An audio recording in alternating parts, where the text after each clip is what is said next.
Dan untuk mengetahui lebih lanjut terkait sindikat pemalsuan dokumen surat swab PCR ini sudah bergabung bersama kami melalui sambungan telepon Kabid Humas Polda Metro Jaya Kombes Pol Yusri Yunus.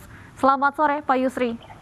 Selamat sore Mbak Tiffany. Baik Pak Yusri, total ada berapa pelaku yang sudah diamankan terkait sindikat penjualan surat PCR palsu ini?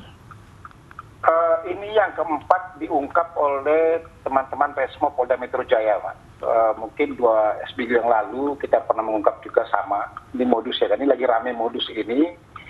Mereka menjual PCR, hasil PCR, swab, kemudian juga vaksinasi. Yang memang sekarang kan ada persyaratan PPKM darurat ini khususnya seperti vaksinasi itu dibutuhkan minimal 1 kali. Sehingga inilah kemudian mereka menggunakan satu media sosial akunnya mereka untuk menawarkan ke para pelanggan-pelanggannya yang memang orang-orang yang sama-sama berpikiran nggak jernih lah bahwa ini kan dampak dari sini ini bisa mengakibatkan penyebaran penularan COVID-19. Misalnya untuk naik pesawat, kemudian naik kereta api untuk perjalanan jauh, mereka gunakan swab yang palsu gitu, Pak.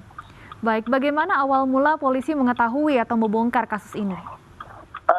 Yang pertama paling jelas bahwa kan kita patroli di media sosial ya. Kemudian pertama memang ada informasi dari masyarakat juga ya. Kemudian kita patroli di media sosial. Pengungkapan awal dari pertama. Terus kemudian kita patroli terus karena mereka bermainnya menawarkan melalui Facebook kan pasti ketahuan semuanya ini. Nah ini semua kita masih kejar yang lain. Bahkan saya sudah sampaikan juga pada saat saya konferensi pers saya sampaikan. Kemanapun kami kejar, tolong ini karena ini berbahaya, dampak dari ini berbahaya sekali. Betul sekali. Itulah, ya, Pak Yusri, dalam melakukan aksinya, apakah para pelaku ini ada mencatut nama klinik atau fasilitas kesehatan? Ya jelas. Jadi yang dia keluarkan ini misalnya PCR rumah sakit ini, kemudian swab antigen dari rumah sakit ini gitu loh, atau vaksinasi dari klinik ini misalnya atau dari rumah sakit ini. Itu dia buat. Karena memang dia cuma bermain. Contoh saja kita ungkap kemarin ini, dia pegawai percetakan dulu. Kemudian dia lihat ada peluang seperti ini, dia bermain sendiri sama temannya. Ada temannya tugasnya memasarkan melalui akunnya dia. Kemudian yang satu ini bagian cetak. Kemudian ada yang pacaran juga sama-sama. Bahkan yang lucu lagi, yang pacarannya kemarin kami ungkap satu lagi di daerah Jakarta Selatan sini, di salah satu Facebooknya, bukan cuma yang negatif saja, bahkan yang positif juga ada yang memesan, khususnya para pekerja. Apa tujuan para pemesan yang memesan hasil swab PCR positif ini, Pak Yusri?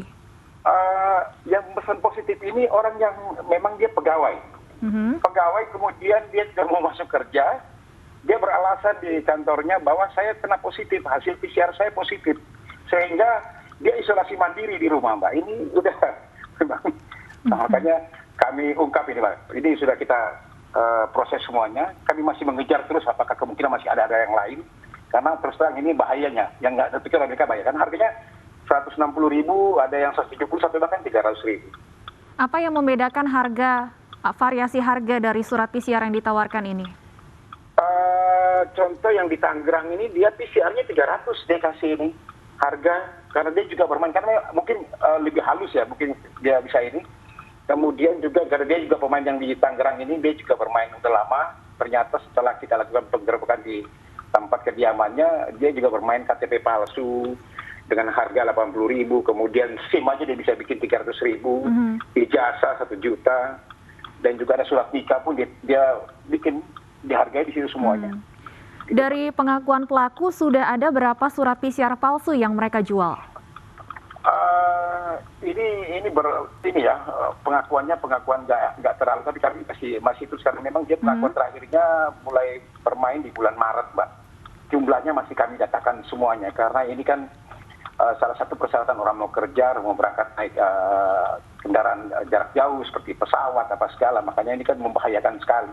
Sekarang jadi pertanyaan bagaimana kalau dia nggak dicek, dia beli yang palsu, kemudian dia naik pesawat padahal dalam kondisi dia reaktif, apakah tidak terjadi penularan di dalam pesawat ini. Makanya ini kita akan proses dengan kita lapis pasal untuk para pelaku ini dengan 263, 268, bahkan undang-undang ITE kita lapis juga.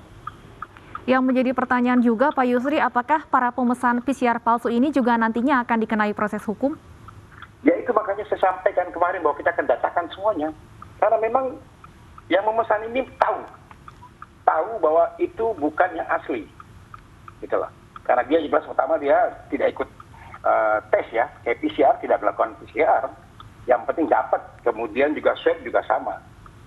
Ini Baik, pasti kami artinya sedang mendatakan semua. para pemesan pun juga saat ini tengah didata oleh pihak polisian. Baik, terima kasih atas informasinya, Kombes Pol Yusri Yunus, Kabid Humas Polda Metro Jaya.